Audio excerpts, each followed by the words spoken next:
informação em relação aos direitos de televisão. Hoje surge uma informação que a Globo ofereceu 300 milhões de reais para o Corinthians fechar o contrato com a Globo, que seria Globo/Libra. É bom lembrar que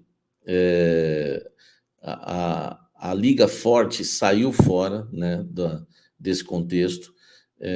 Informações que eu recebo é que o Corinthians que desistiu, né, tratou a proposta deles como ridícula, e o Corinthians, então, tira a Liga Forte aí entre as candidatas para fechar os direitos de televisão.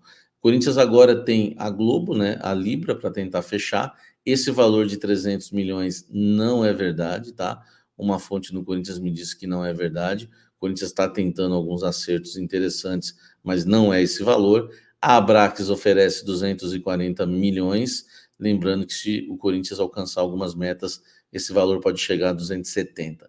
Outra coisa importante, tanto a Libra como a Abrax promete um adiantamento, né? A Abrax fala-se em 60 milhões, na Libra fala-se até em 100 milhões, ninguém, enfim, nunca cravou isso aí de fato.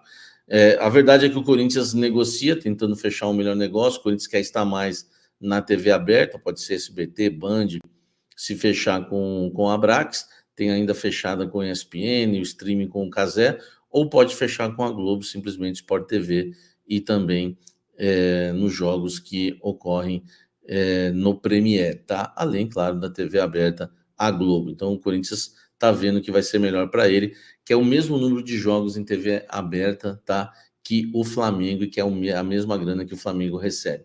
Enfim, vamos aguardar, mas esclarecendo para vocês essa questão aí, que não procede dos 300 milhões, também trazendo uma informação exclusiva, que foi o Corinthians que pulou fora, né, da Liga Forte, não gostou da proposta, e agora tem essas duas. Enfim, está caminhando para o final essa novela, né, dos direitos de televisão do Corinthians. Deixa o seu like, comenta aqui embaixo.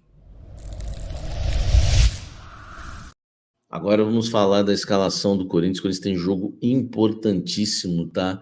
Diante do São Bernardo, que ocorre nesta quinta-feira. Jogo válido, tá? Jogo válido pela Copa do Brasil, segunda fase da Copa do Brasil. Um jogo importantíssimo, tá? Do Coringão na Copa do Brasil, porque é eliminatório, né? Se empatar, vai para os pênaltis, enfim. Corinthians deve ter novidades no time titular. O Romero foi um indício disso, ele ter jogado a partida contra o Água Santa no 1º de maio. Ele foi titular, deu para ver que ele não curtiu muito ser titular naquela partida, porque era o time reserva do Corinthians. O Romero, atuando ali como reserva, mostra que ele tinha chances de não iniciar o jogo contra o São Bernardo nesta quinta, e em vários testes da semana, o técnico Antônio Oliveira escalou o Pedro Raul no ataque e o Yuri Alberto do lado direito, tá? Enfim, pode ser uma nova formação. É claro que a gente vai ter que ver em campo se vai ser o 4-1-4-1 ou se o técnico Antônio Oliveira, o português, pode colocar o time num 4-4-2, jogando com o Yuri Alberto e Pedro Raul lá na frente. A gente vai ter que esperar a bola rolar, mas o Romero tem grandes chances de iniciar a partida no banco de reservas com o Yuri Alberto do lado direito. Se tudo ocorrer como a gente espera, o Corinthians deve ir a campo com Cássio, Fagner, Félix Torres, Gustavo Henrique e vou falar daqui a pouco do lateral esquerdo, Hugo Bidon, tá? Vou falar agora já. No meio campo, Ranieri, né, entre as linhas, depois de Yuri Alberto, Garro, Michael, Wesley, e lá na frente o Pedro Raul. Romero perdendo espaço. Já era o Romero que ia perder espaço para a entrada do Coronado. O Coronado se lesionou e agora, enfim, não fica à disposição. O Pedro Raul ganhando a sua chance. Ele que fez um gol diante do Santo André, um gol importante que deu aquela vitória no finalzinho. Claro que depois não resolveu nada, mas foi importante pro Pedro Raul, né, fazer aquele gol da vitória. E vou te falar agora na lateral esquerda, hein? Joga Bidu ou joga Hugo? Vai ser agora, depois da vinheta. Hoje todos foram pegos de surpresa porque o Corinthians decidiu inscrever o lateral esquerdo Matheus Bidu na Copa do Brasil. E aí surgem as especulações se o Bidu realmente tem realmente tem ganhado aí, ou ganhou a posição de titular do Hugo, que ainda não mostrou, né, enfim, um bom futebol jogando com a camisa do Corinthians. Eu acho que contra o Santo André, o Hugo fez até uma boa partida, né, no duelo contra o Ramalhão. Agora vamos lá. O Bidu está inscrito na Copa do Brasil. Uma fonte me disse que ele treina bem, tá?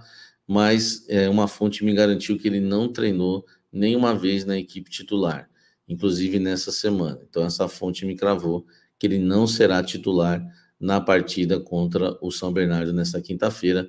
Repito, jogo decisivo do Corinthians. Então, o Bidu foi relacionado para o jogo, foi inscrito na Copa do Brasil, até mais por uma necessidade de elenco, já que o Palácios ainda não voltou e que todos esperam que esse seja o titular da lateral esquerda do Timão. Por enquanto, o Hugo deve continuar como titular. Uma fonte me cravou que o Bidu inicia no banco de reservas. Claro que se mudar alguma coisa, eu tento avisar vocês antes do jogo, mas não deve mudar, até porque a fonte me disse hoje, após o treino, né, me garantiu após o treino do Corinthians. Então, seria muito estranho, né, o Antônio Oliveira treinar com o Hugo de titular durante todo esse período, e depois no jogo contra o São Bernardo aparecer com o Bidu de titular, sendo que ele não treinou nenhuma vez entre os titulares. Me falaram que ele treinou sempre no time em reserva, mas treinou bem, tá?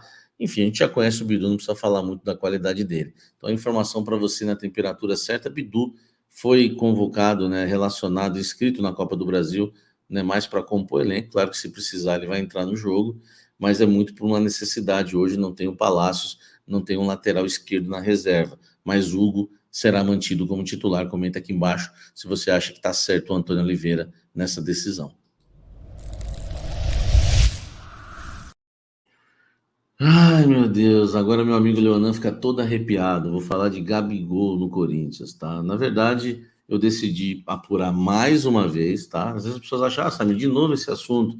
Esse assunto foi hoje divulgado no jornal Dia do Rio de Janeiro, que é um dos principais jornais do Rio de Janeiro, se não é o jornal de maior audiência, tá?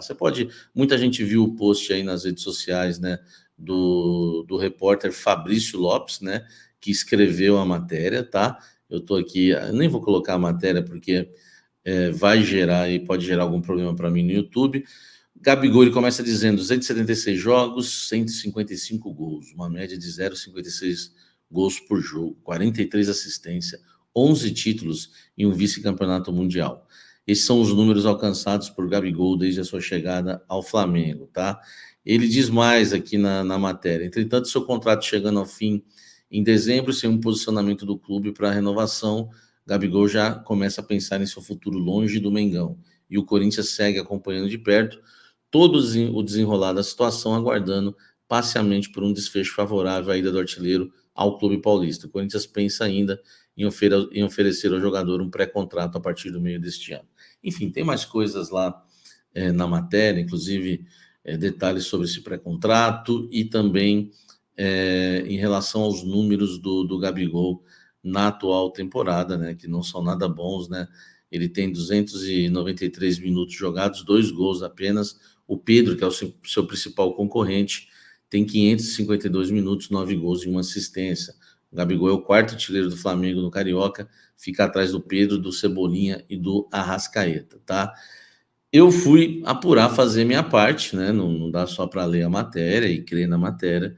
Eu fui apurar e me falaram realmente que existe o interesse do Corinthians num pré-contrato com o Gabigol no meio do ano. E que, se possível, o Corinthians tentaria um acordo com o Flamengo para não esperar, né?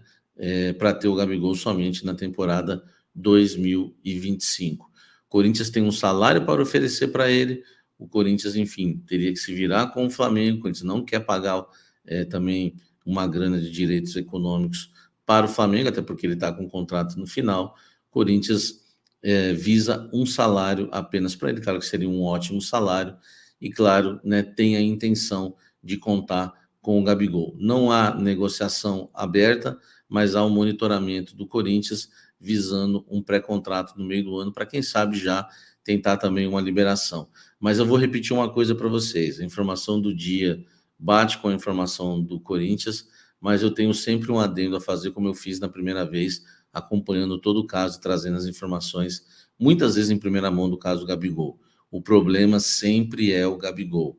O problema não é o Flamengo. Acredito que o Corinthians, pedindo uma liberação para o Flamengo, se chegar a um acerto com o jogador, aí sim ele será jogador do Corinthians. O problema é o Gabigol. Ele insiste ainda em ficar permanecendo no Flamengo, tentando retomar o seu espaço. Vamos aguardar. O Jornal Dia falou que ele não vai renovar, tá? Até porque ele não abre mão daquele contrato que ele pediu de renovação. Enfim, ele fez jogo duro realmente em relação a isso, não vai mudar e não quer renovar se não for pelo contrato que ele pediu. Esse contrato que o Corinthians aceita pagar para o Gabigol. Então a gente vai ter que aguardar até o meio do ano, tá? Pelo menos, para saber, né, o que vai pegar em relação ao Corinthians e Gabigol e se teremos novamente uma negociação aberta. O Corinthians quer tanto o Gabigol que evita polêmicas, não quer polêmicas com o empresário dele, não quer polêmicas com o Flamengo, porque o interesse existe, o sonho continua, tá? O Corinthians evita qualquer assunto, por que não veio, por que desistiu, aquelas farpas que foram iniciadas não vai existir mais. Pode anotar aí, porque o Corinthians tem sim interesse no jogador, mas por enquanto não passa do interesse, não há a negociação aberta e repito, tudo vai depender mais uma vez do camisa 10 do Flamengo.